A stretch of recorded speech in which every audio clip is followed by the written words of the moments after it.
ودعا بدعوتهم إلى يوم الدين. أما بعد، أعوذ بالله من الشيطان الرجيم. بسم الله الرحمن الرحيم. ويا أهل الكتاب تعالوا إلى كلمة سواء بيننا وبينكم ألا نعبد إلا الله ولا نشرك به شيئا ولا يتخذ بعضنا بعضا أربابا من دون الله. صدق الله العظيم. ইসলামী আন্দোলন বাংলাদেশের উদ্যোগে আয়োজিত চরমনাই দরবারে অনুষ্ঠিত আজকের এই ঐতিহাসিক ওলামা মাশায়েখ সম্মেলনে উপস্থিত ইসলামী আন্দোলন বাংলাদেশের মুহতারাম আমির পীর সাহেব চরমনাই সৈয়দ রেজাউল করিম হাফিজাহুল্লাহ, অন্যান্য শীর্ষ ওলামায়ে কেরাম এবং সমবেত ওলামা মাশায়েখ, আমার প্রাণপ্রিয় ধর্মপ্রাণ মুসলমান ভাই ও বন্ধুগণ, সংক্ষিপ্ত পরিসরে কয়েকটি কথা। আজকের বাংলাদেশের বিশেষত জাতীয় রাজনৈতিক প্রেক্ষাপটে ওলামায়ে কেরামের সামনে এক ঐতিহাসিক সুযোগ এসেছে এবং সুযোগ আসার কারণে তাদের কাছে ঐতিহাসিক জিম্মাদারি এবং দায়িত্ব বর্তেছে। আমরা যদি আজকের এই প্রেক্ষাপটে আমাদের দায়িত্ব পালনে ব্যর্থ হই, ইতিহাস আমাদেরকে ক্ষমা করবে না। এই জন্য যাদের কাছে দায়িত্বের বোঝা, আমরা শুধুমাত্র এক একজন ব্যক্তি নই, যেমন ইতিপূর্বে অনেক ভাই বলেছেন, হযরত শাইখুল হাদিস আল্লামা আজিজুল হক রাহমাতুল্লাহি আলাইহির দায়িত্বের জোয়ার এখন আমার কাঁধে। হযরত পীর সাহেব মরহুম সৈয়দ ফজলুল করিম রাহমাতুল্লাহি আলাইহির দায়িত্বের বোঝা আমাদের বর্তমান হযরত পীর সাহেবের উপর। মুফতি ফজলুল হক আমিনী রাহমাতুল্লাহি আলাইহি সহ আকরাবিরদের দায়িত্বের বোঝা আমাদের ভাই মাওলানা মুফতি সাখাওয়াত হোসেন রাজির কাঁধে। এমনি ভাবে আমরা বর্তমান প্রজন্ম আমাদের পূর্বসূরীদের রেখে যাওয়া একটি সুন্দর প্ল্যাটফর্মের উপর আজকে আমরা দাঁড়িয়ে আল্লাহর দ্বীনের কাজ করার সুযোগ পেয়েছি। কাজে এই জায়গা থেকে আজকের এই জাতিকে যদি আমরা নেতৃত্ব দিতে, যথাযথ দিক নির্দেশনা দিতে যদি আমরা ব্যর্থ হই, তাহলে আমাদেরকে অনেক বড় মাসুল গুনতে হবে, দুনিয়াতেও এবং আখিরাতেও।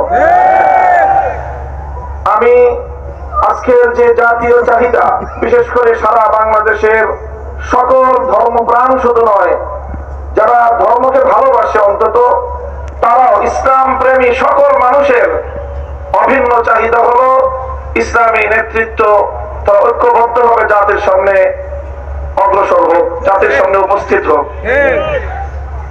আমি আমার দীর্ঘ যে পর্যবেক্ষণ বাংলাদেশের ধর্মীয় এবং রাজনৈতিক অঙ্গন নিয়ে, সেটা আমি দেখি যে বাংলাদেশে আমরা আলহামদুলিল্লাহ ইসলামিক দৃষ্টিকোণ থেকে আমাদের পার্শ্ববর্তী উপমহাদেশের অন্যান্য দেশের তুলনায় আমরা অনেক সহনশীল একটি জায়গায় রয়েছি। আমাদের বাংলাদেশে ইসলামপন্থীদের মধ্যে পারস্পরিক ঈমান এবং কুফরের কোনো ইখতিলাফ নেই, মতবিরোধ নেই, যেটা আমাদের পার্শ্ববর্তী দেশগুলোতে রয়েছে। সেখানে শিয়া সুন্নির মতো জটিল বিরোধ রয়েছে। এরপরও সেই সকল দেশগুলোতে আমাদের ওলামায়ে দেওবন্দ তারা নেতৃত্ব দিয়ে সেই শিয়া সুন্নি সহ অন্যান্য বাতিল পন্থীদেরকেও বৃহত্তর ঐক্যের মধ্যে তারা তাদেরকে সামিল করে জাতির সামনে ঐক্যবদ্ধভাবে নিজেরা উপস্থিত হয়েছেন। আমি মনে করি বাংলাদেশে এখন ইসলামিক অঙ্গনে 4টি পক্ষ রয়েছে, যাদের মধ্যে আমাদের মধ্যে বিভিন্ন শাখাগত, ফিকহি মাসআলাগত এবং বিভিন্ন আকীদার খুঁটিনাটি বিষয়ে ঈমান এবং তাওহীদ এবং রিসালাত আখিরাত ছাড়া আকীদাগত অন্যান্য কিছু বিষয় আমাদের মধ্যে মতপার্থক্য রয়েছে। তবে আমরা সকলে একটি কথায় একমত, সেটি হলো আল্লাহর জমিনে আমরা ইসলামী হুকুমত কায়েম করতে চাই। এই এক কথার ভিত্তিতে এটাই হোক আমাদের আগামী দিনের রাজনৈতিক ঐক্যের বুনিয়াদ।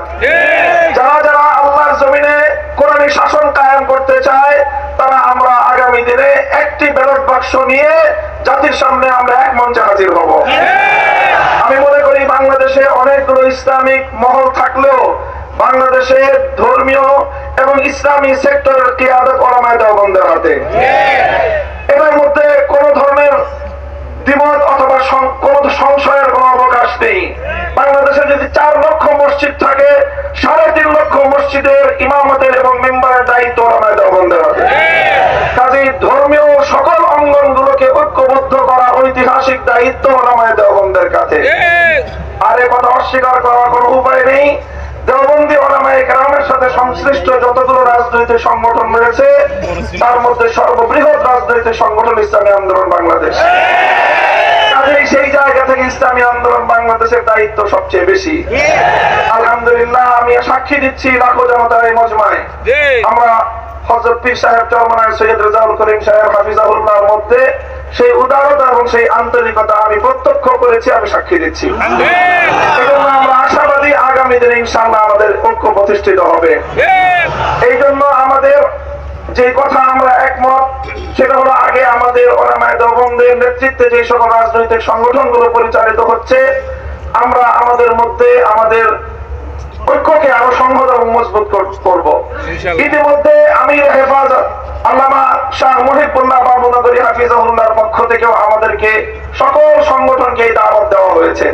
কাজে ইনশাআল্লাহ আমরা আশা করছি যে অদূর ভবিষ্যতে অনতিবিলম্বে আমাদের ঘরানার সব রাজনৈতিক সংগঠন আমরা সীসাতলা প্রাচীরের মতো ঐক্যবদ্ধ হব। এরপরে বাংলাদেশে অপর তিনটি ইসলামী ধারাকেও রাজনীতির ক্ষেত্রে আল্লাহর জমিনে ইসলামী হুকুমত কায়েম করার জন্য তাদেরকেও আমরা তাদের কাছে দাওয়াত নিয়ে যাব ইনশাআল্লাহ। সেটা হলো, একদিকে বাংলাদেশে আরেকটি অঙ্গন রয়েছে আহলে হাদিস সম্প্রদায় হিসেবে বিশাল একটা সম্প্রদায় বাংলাদেশে রয়েছে। আমার যতদূর জানা তারাও এই বিষয়ে বর্তমানে অতীতের যে কোনো সময়ের তুলনায় উদার দৃষ্টিভঙ্গি পালন করছেন। ডক্টর আসাদুল্লাহ গালিব এবং মাওলানা আব্দুর রাজ্জাক বিন ইউসুফের নেতৃত্বে আহলে হাদিস ভাইয়েরা